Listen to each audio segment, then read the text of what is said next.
Sejam bem-vindos, irmãos. Mais um vídeo aqui expondo o livro de Marcos. Chegamos ao livro de Marcos, capítulo 13, um sermão profético sobre questões onde Jesus vai colocar ali sobre a destruição de Jerusalém e o que implica antes da sua volta, da sua vinda, do seu retorno em glória, o que acontecerá no mundo, a Israel, a igreja. Então, vamos nos ater aqui às perspectivas que Marcos está levantando. Ele faz uma ligação direta entre a queda de Jerusalém e os eventos da volta de Cristo. E nós vamos seguir esse caminho. Amém? Vamos ler hoje o versículo 1 ao 13. Diz assim: E saindo ele do templo, disse-lhe um dos seus discípulos: Mestre, olha que pedras e que edifícios. E respondendo Jesus disse: Vê estes grandes edifícios? Não ficará pedra sobre pedra que não seja derrubada. E assentando-se ele no Monte das Oliveiras, defronte do templo, Pedro, Tiago, João e André perguntaram-lhe em particular: Dize-nos, quando serão essas coisas? E que sinal haverá quando todas elas estiverem para se cumprir? Jesus respondendo começou a dizer-lhes: Olhai que ninguém vos engane, porque muitos virão em meu nome dizendo: Eu sou o Cristo, e enganarão a muitos. E quando ouvirdes de guerras e rumores de guerras, não vos perturbais, porque assim deve acontecer, mas ainda não será o fim. Porque se levantará nação contra nação, e reino contra reino, e haverá terremotos em diversos lugares, e haverá fomes e tribulações. Estas coisas são os princípios das dores. Mas olhai por vós mesmos, porque vos entregarão aos concílios e sinagogas, e sereis açoitados, e sereis apresentados perante reis e presidentes por amor de mim, para que lhes servir de testemunho. Mas importa que o evangelho seja primeiramente pregado entre todas as nações. Quando, pois, vos conduzirem e vos entregarem, não estejais solícitos de antemão, pelo que haver de dizer, nem premediteis, mas o que for dado naquela hora, isso falai, porque não sois vós o que falais, mas o Espírito Santo. E o irmão entregará à morte o irmão, e ao pai ao filho, e levantar-se-ão os filhos contra os pais, e os farão morrer. E sereis odiados por todos por amor do meu nome, mas quem perseverar até o fim será salvo. Esse é o texto. Tudo começa aqui quando eles têm um dia intenso, onde Jesus está no templo e tem enfrentamento contra vários grupos que ali se põem para descredibilizar ele. E na saída do templo, os discípulos mostram toda a admiração e imponência pelo templo de Israel na época de Jesus, ali com as reformas iniciadas por Herodes, 20 e poucos anos antes. E saindo ele do templo ali, versículo 1: E saindo ele do templo, disse-lhe um dos seus discípulos: Mestre, olha que pedras e que edifícios. Veja aqui que os discípulos eram galileus. 11 dos apóstolos eram galileus. Jesus era galileu. Então, pela leitura do Evangelho, é provável que Jesus vinha a Jerusalém 1 ou 2 vezes por ano. E entre essas indas e vindas, o templo continuava em reforma. Provavelmente eles olham aqui para alguma nova reforma que foi feita. Mas é notório aqui pela parte da arqueologia, da história, pelos escritos de Flávio José, podemos perceber que o templo de Israel nessa época era o maior conjunto de prédios, edifícios religiosos do mundo romano. Ele era 2 vezes maior do que o templo de Salomão. E possivelmente ele só não era uma das maravilhas conhecidas do mundo antigo por preconceito contra os judeus. O templo de Ártemis em Éfeso era menor e menos imponente do que o de Jerusalém. E esse templo lá de Éfeso era uma das 7 maravilhas do mundo antigo. Então José aqui mostra um retrato dessa época. Ele diz que o templo era construído com belas pedras, grandes pedras, ornamentadas em mármore branco. As paredes externas, boa parte delas era coberta com placas de ouro, de forma que esse muro com placas de ouro, quando refletia o sol, brilhava aquela coisa, encandecia todo mundo. Lucas diz no capítulo 21, versículo 5, que o templo era adornado com lindas pedras e dádivas dedicadas a Deus. 21:5, Lucas. As pessoas ricas traziam ali doações de esculturas douradas, valiosas, placas de ouro e outros tesouros para o templo.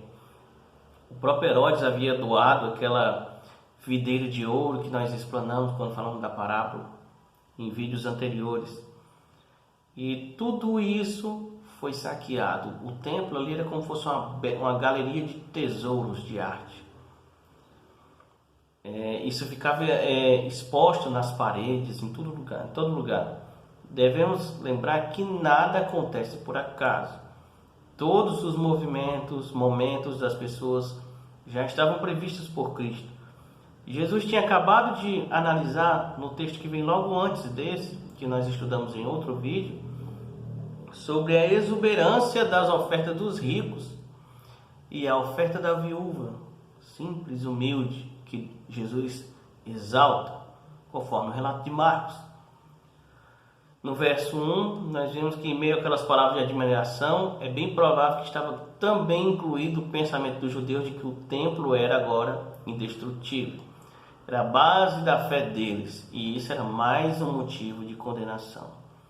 Chegamos aqui ao verso 2.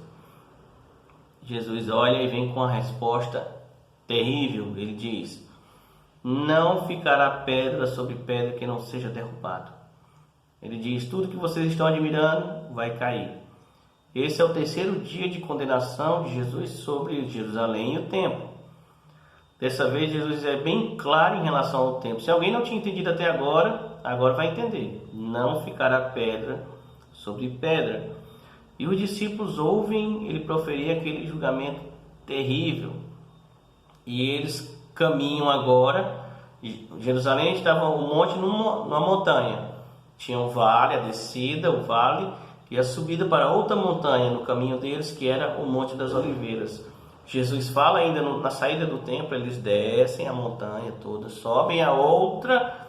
Quando chegam do outro lado, Jesus vai agora sentar e explicar, tintim por tintim, o que irá acontecer. E Jesus vai se assentar no Monte das Oliveiras, que ficava à frente, e vai falar sobre os juízos que viriam contra o povo e contra a cidade. No ano 70, alguns anos depois, Jesus ter proferido isso, o general Tito, que era filho do imperador da época, vem e constrói andaimes de madeira, enche de coisas inflamáveis ali e tocam fogo nas paredes ali do templo, nesses objetos, e aí vai desmoronando aquelas pedras grandiosas. E depois eles jogam os restos no vale e peneiram ainda, antes de jogar fora, eles ainda peneiram todo o entulho para recuperar o ouro perdido. Hoje lá o Muro das Lamentações era uma base do grandioso templo. Então vejamos, Marcos 13, 3 e 4. Eles dizem, assentando eles no monte, perguntam: Senhor, diz-nos quando serão estas coisas, pergunta 1. E que sinal, pergunta 2, haverá quando todas elas estiverem para se cumprir? Veja aqui que o impacto das palavras de Jesus toma conta. Marcos aqui registra duas perguntas. Diz-me quando serão e que sinal haverá, dizendo que estão perto. Veja que a pergunta aqui de Marcos, elas são mais resumidas, tem um propósito para isso. Mateus vai detalhar e Lucas outras coisas, tanto nas perguntas quanto no sermão.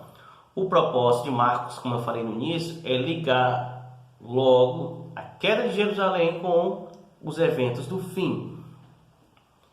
Vamos nos ater aqui à mensagem de Marcos, e que vai chegar aqui em Marcos 13, 5 a 8, como o princípio das dores.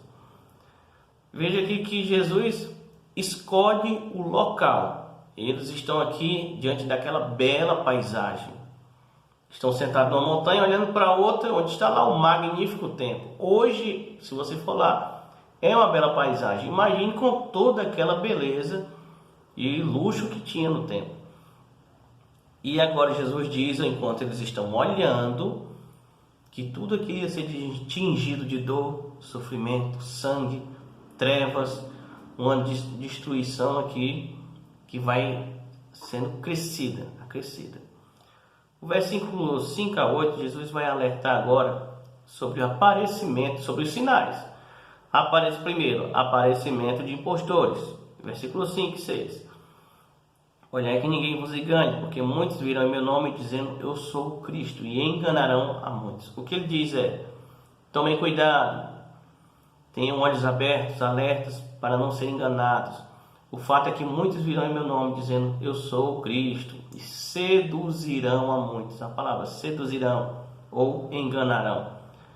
Literalmente aqui é o aparecimento desses falsos mestres, falsos ensinos.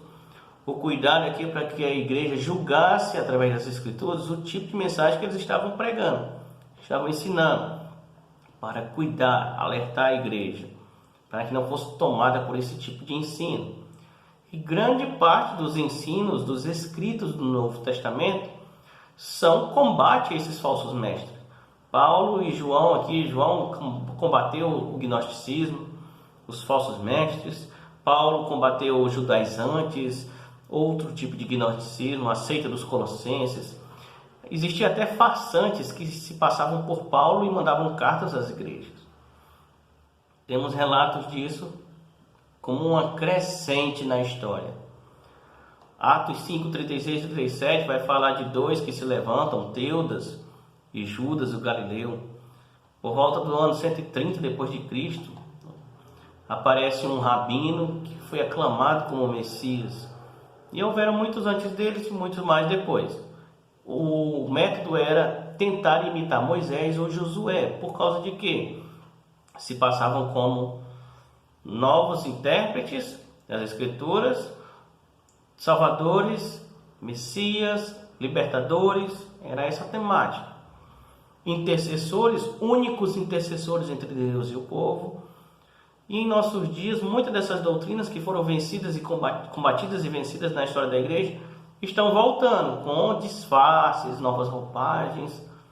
É comum a tentativa de redução do poder de Cristo, redução do poder do abrange, da autoridade, da inspiração, da inerrância das Escrituras é questionado, a Trindade é questionada. E vivemos um tempo que essa espiritualidade cresce de todo e qualquer jeito. E que as Escrituras são um alvo.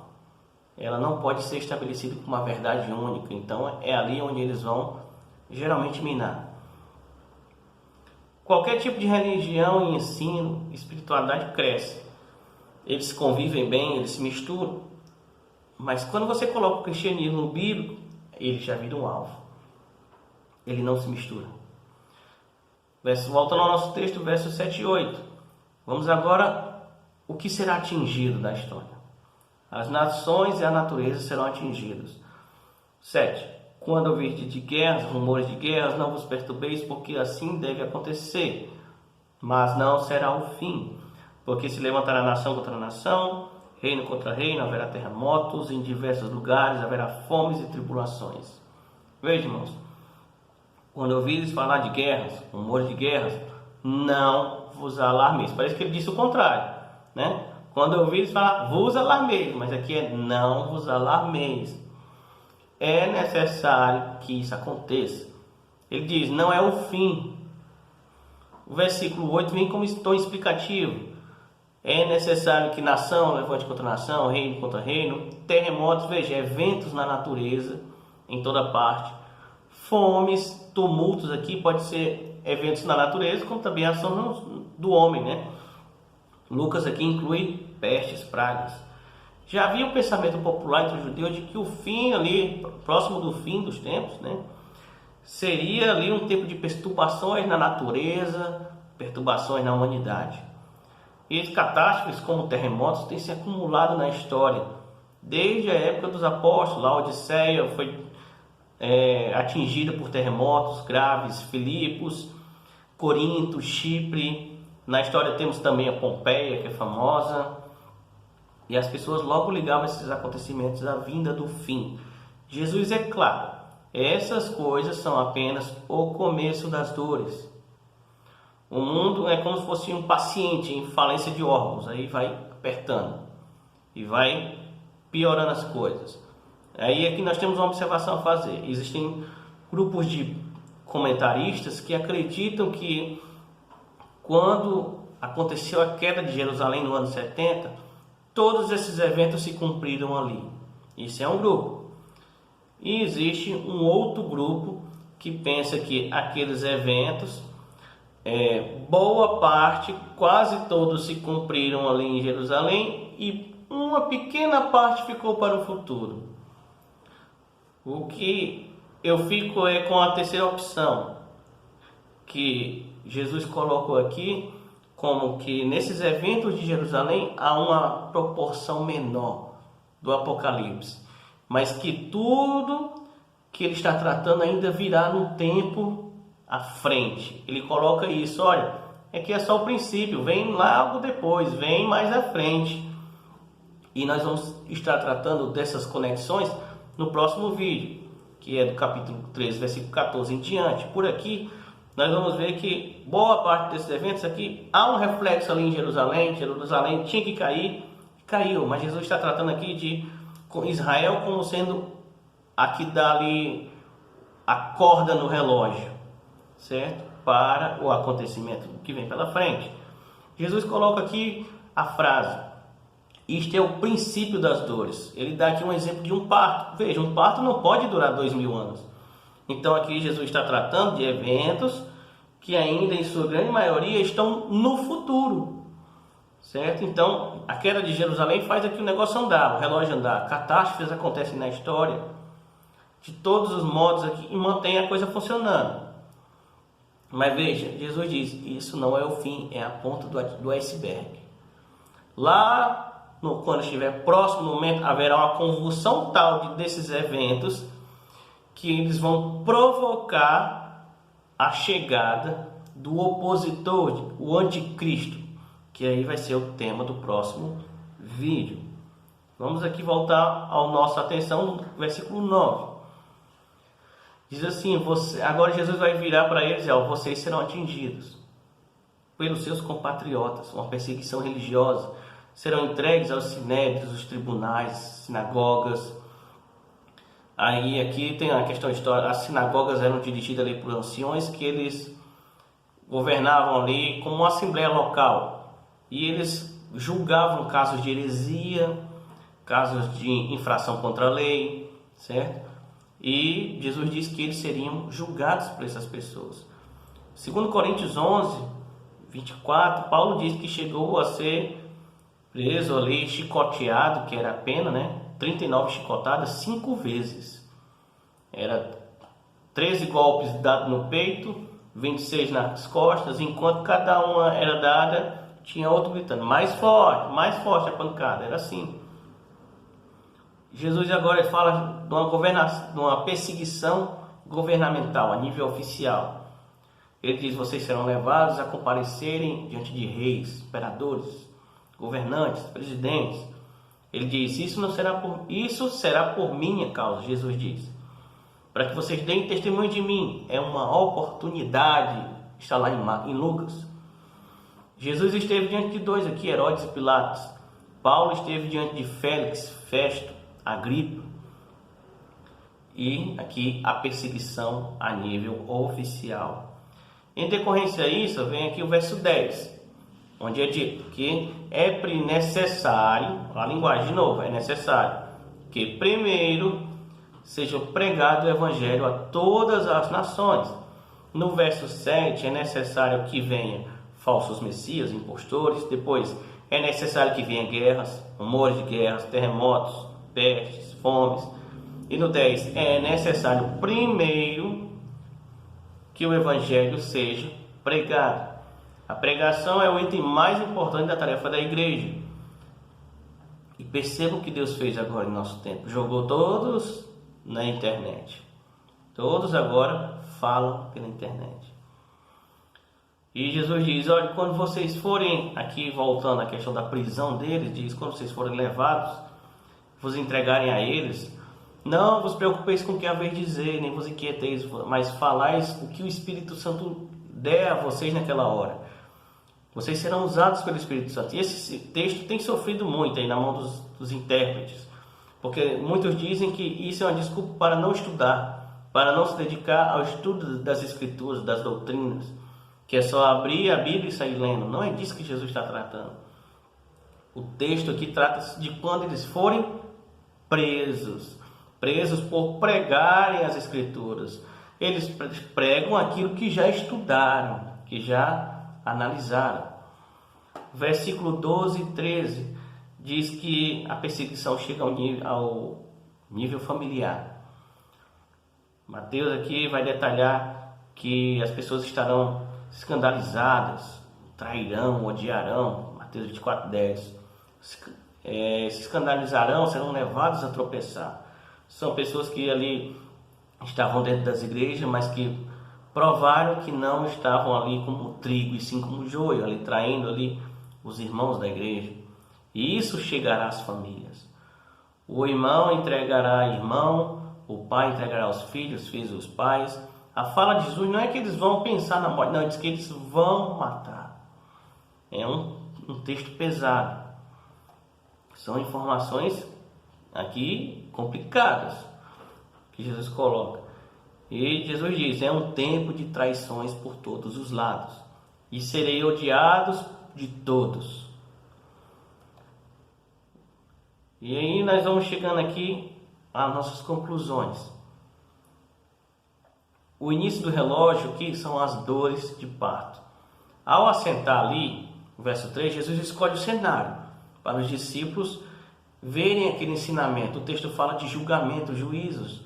É juízo contra o templo, Jerusalém, Israel, os judeus, o mundo, as nações, a humanidade, a natureza, os discípulos, o apóstolo, a igreja, tudo é julgado. E os que perseguem a igreja são julgados. O mundo ali é como se a humanidade tivesse tirado aquela imagem ali romântica, que tudo é revelado. É uma era de falsidade, de cópias, falsos mestres, falsos messias, época de guerras, tempo de terremotos, tempo de fomes, destruições. E Jesus vai focar no finalzinho em tempo de pessoas sem amor. Sem amor por Deus, sem amor por seus compatriotas, sem amor por seus familiares. E ele diz, vejam, ainda não é o fim. Veja só. Então veja que a igreja, qual é a mensagem para a igreja, para nós? Ele diz, olhem para vocês, olhem o sinal da igreja. O sinal da igreja é o evangelho deve ser pregado. Ele diz que o pior virá. Ele diz que os seus servos serão condenados pelo mundo por defender as suas palavras. Jesus disse que é necessário testemunhar. E se o pior chegar, devemos estar preparados para testemunhar dentro das adversidades, perseguições, dentro das punições. E isso é muito comum hoje já, de forma velada no nosso país. Se você fala da sua fé na faculdade, no trabalho, muitas vezes você é colocado de lado, é descredibilizado. E Jesus diz, vai chegar a intensidade disso, o fim. Veja os contrastes.